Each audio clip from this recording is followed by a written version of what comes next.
Bonjour, je viens voir pour les nouvelles séries de timbres, s'il vous plaît, sur les séries collection. Une nouvelle série, dans 3 semaines, si ça vous intéresse, on peut même vous les réserver à l'avance. D'accord, ben, merci beaucoup, au revoir. Au revoir. Bonjour madame, Bonjour. c'est pour payer la carte s'il vous plaît, puis je voudrais un timbre. Alors ça fait 1,50 €.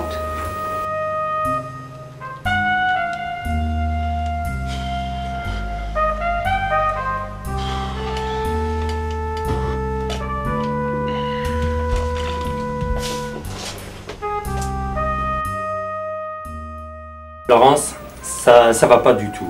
Je me sens très fatigué. La journée a été très dure.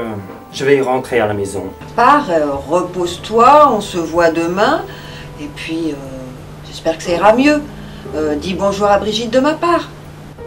D'accord. Au revoir. Allez, au revoir.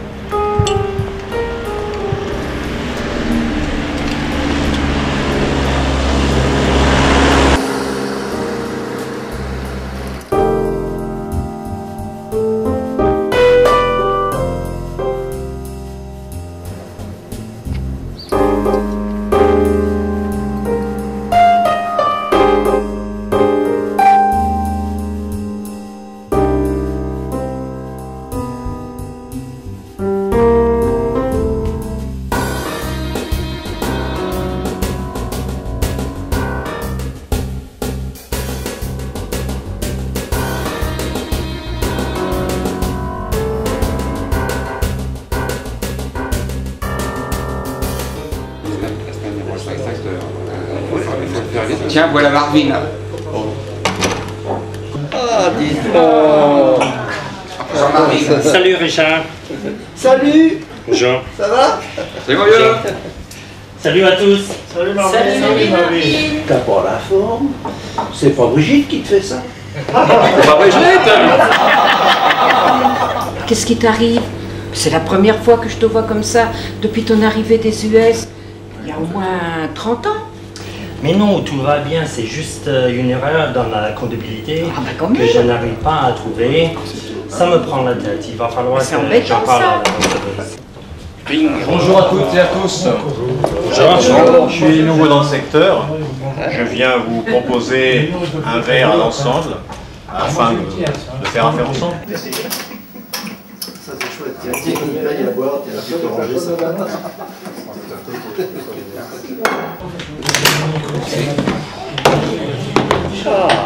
Ah, c'est bien comme ça, vous êtes nouveau dans le coin. Là. Ah, toujours la même marque. Absolument. Ah, ouais, ça va.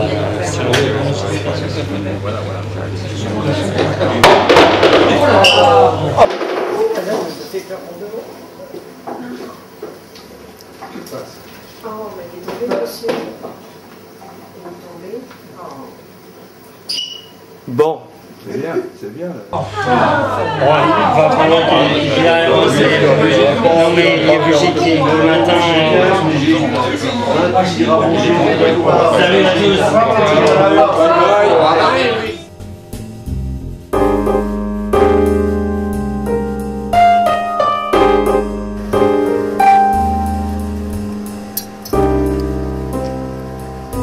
Qu'est-ce qui t'arrive? T'as eu un problème à la poste? T'as pas crevé des fois? Mais non, mais justement, au moment de quitter les copains, un représentant est passé. Il nous a payé à une tournée générale. Ça m'a fait perdre au moins un quart d'heure.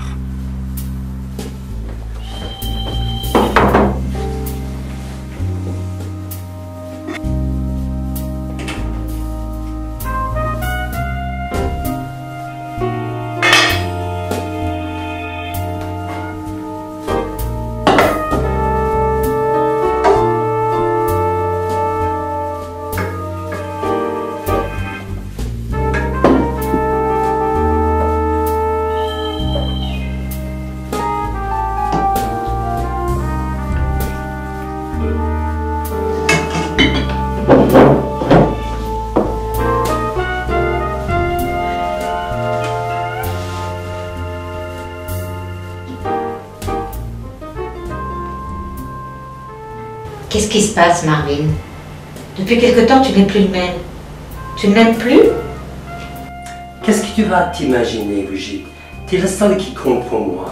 C'est cette histoire d'erreur dans mes livres qui me tracasse. Dans ce cas-là, t'as qu'à en parler à la receveuse.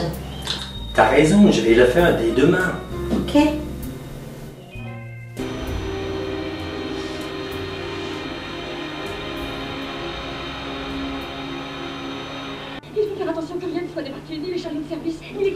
Tiens, le pape va faire un voyage en Afrique.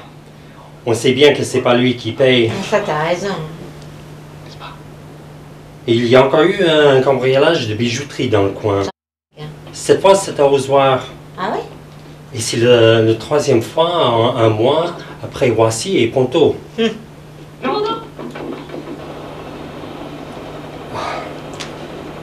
ne suis vraiment pas très bien ce soir, Brigitte. Regarde ton film. Moi, je vais me coucher. D'accord. À tout à l'heure. Bonsoir.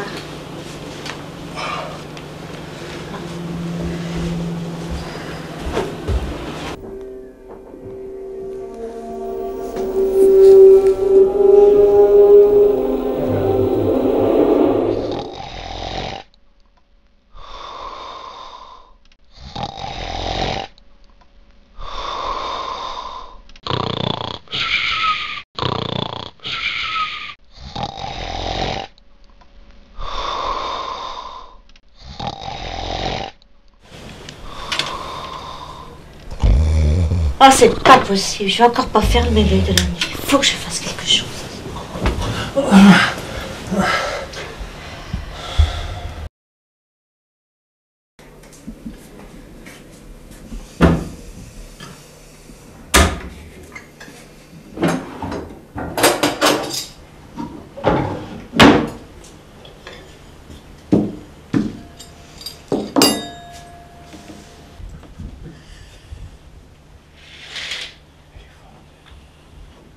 Marvin? Marvin? Oh, Marvin! J'ouvre plus là, hé! Oh mon Dieu! Oh mon Dieu! Au secours! Au secours!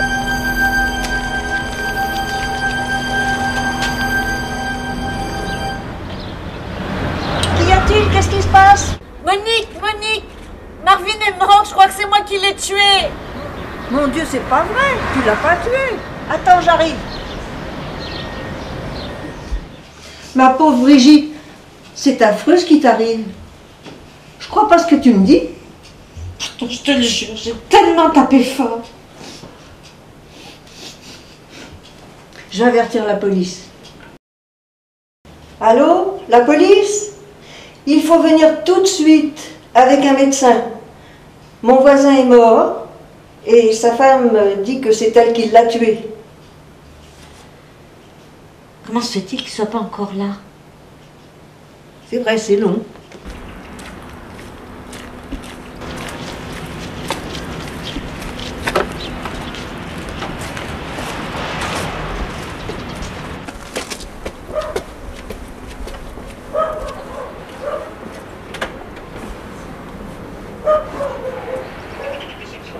Madame Dumont? Oui, c'est moi. Je suis l'inspecteur Martini. Recevez mes condoléances.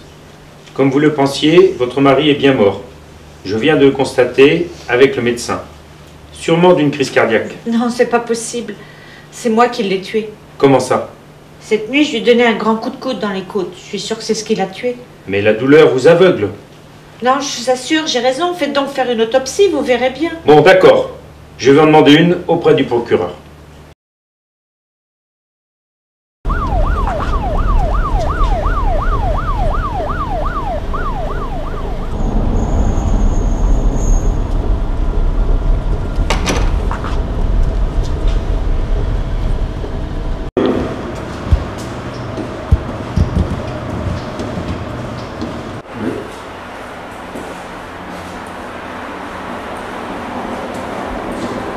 Bonjour. Merci, lieutenant. Il y a du courrier pour vous. Ok, merci.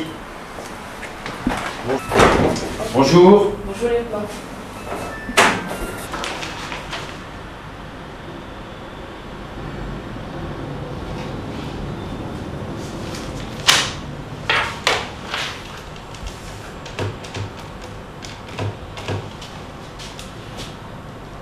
Allô patron, c'est Martini.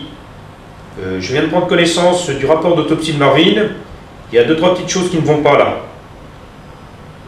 Est-ce qu'il est possible que l'on se retrouve à la morgue? Très bien. Je vous attends en bas.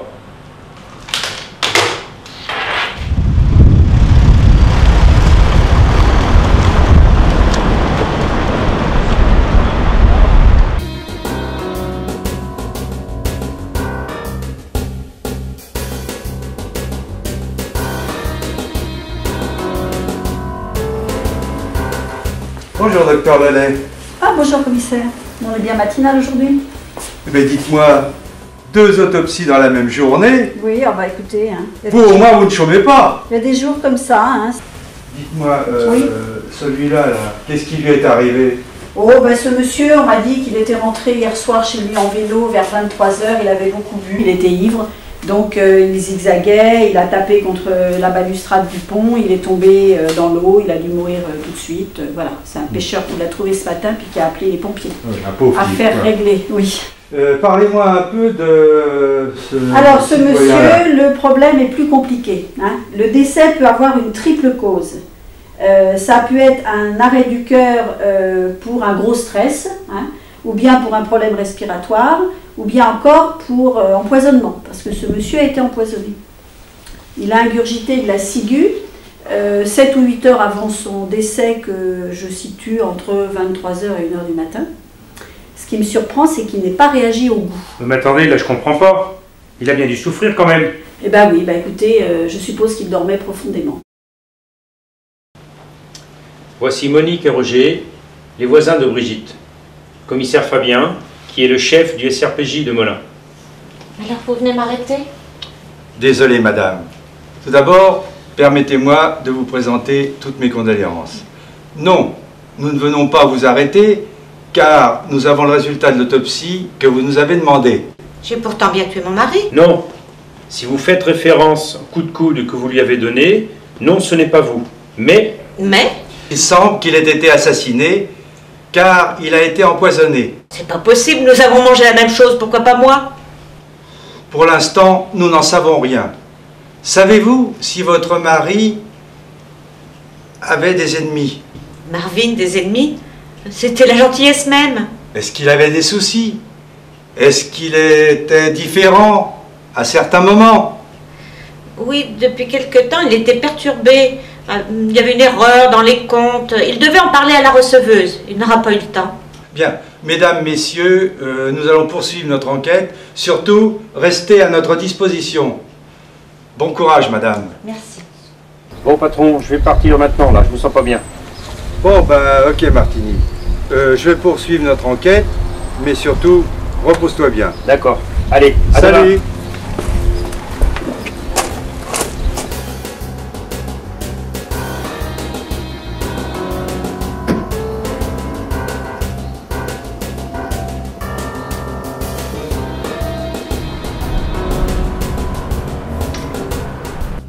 Bonjour. Je suis le commissaire Fabien du SRPJ de Melun.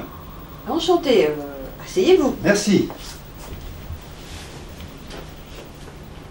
Commissaire, que me vaut l'honneur de votre visite? Eh bien voilà, vous aviez bien un employé nommé Marvin. Oui, mais pourquoi vous dites aviez? Eh bien, parce que malheureusement, il est décédé. Bon, ça c'est pas possible, il allait très bien. Il était un peu soucieux quand il a quitté le bureau, mais... Il a été empoisonné. Empoisonné? Mais par qui? Vous ne soupçonnez pas sa femme? Non, non, nous n'avons aucune piste pour l'instant. Est-ce que vous auriez vu Marvin manger quelque chose avant de quitter la poste? Bah écoutez, non, il a été très occupé, absorbé par son travail toute la journée. Il n'a rien mangé, non? On m'a dit qu'il était très préoccupé par des erreurs sur des comptes dont il n'arrivait pas à trouver la cause. Ben, je ne suis pas au courant et ça me surprend. C'était un élément très consciencieux. Là, non, vous devez vous tromper. Eh bien, je vous remercie de votre coopération. Je vais maintenant poursuivre mon enquête. Je vous demanderai de passer au commissariat dès demain pour signer votre déposition. Je vous remercie, madame. Très bien.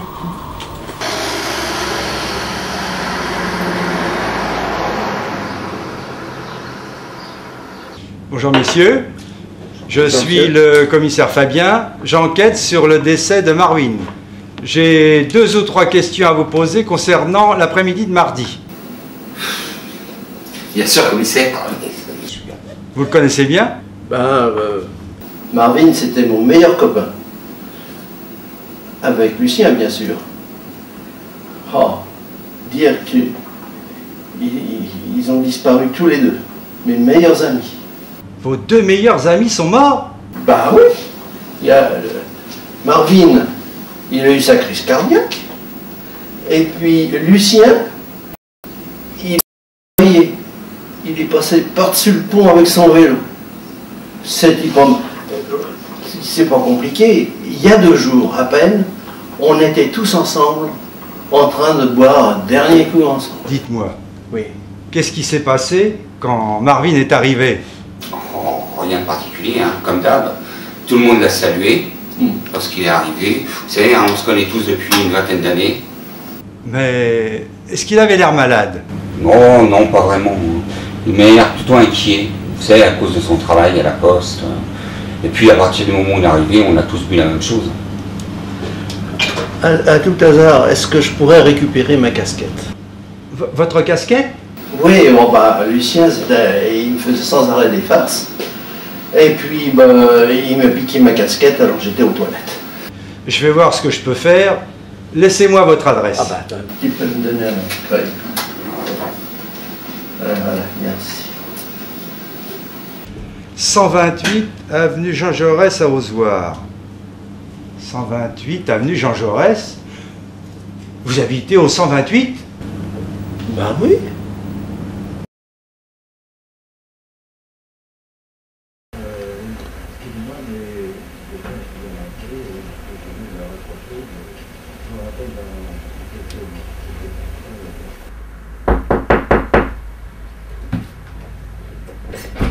Excusez-moi, j'ai quelqu'un qui vient d'entrer, je vous rappelle dans quelques temps. Bonjour Martini, mais tu vas nettement mieux. Je préfère te voir comme ça. Vous aussi, patron, vous m'avez l'air en super forme. Ce n'est pas tous les jours que 3 cambriolages et 2 assassinats sont résolus en une seule et même nuit. Écoute bien, je te raconte comment ça s'est passé. Tout a commencé lundi soir, lorsque 3 malfrats arrivent devant la bijouterie située 134 avenue Jean Jaurès pour la cambrioler.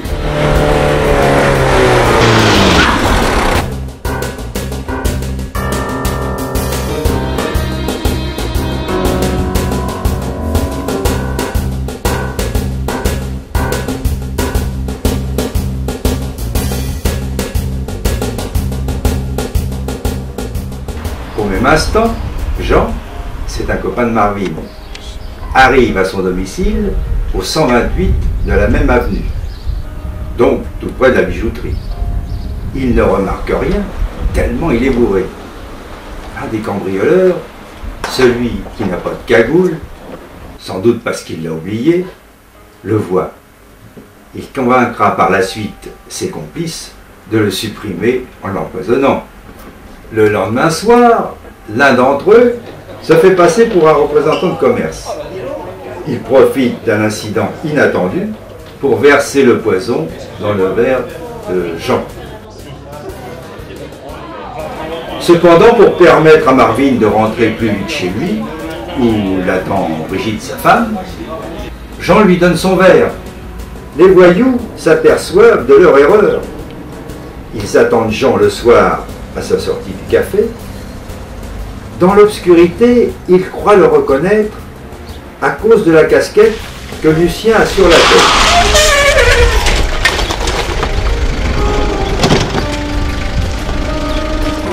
Arrivé sur le pont, il le précipite dans la petite rivière sans se douter qu'il s'agit de Lucien qui a emprunté la casquette de Jean.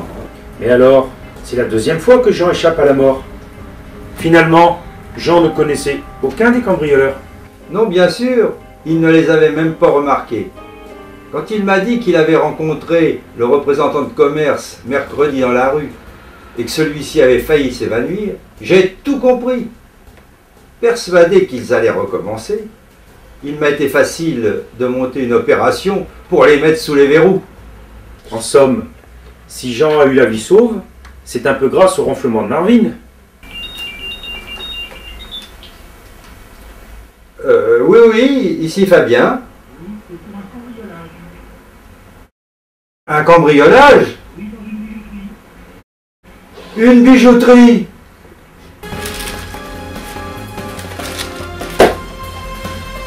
Oh pauvre Martine, ça recommence.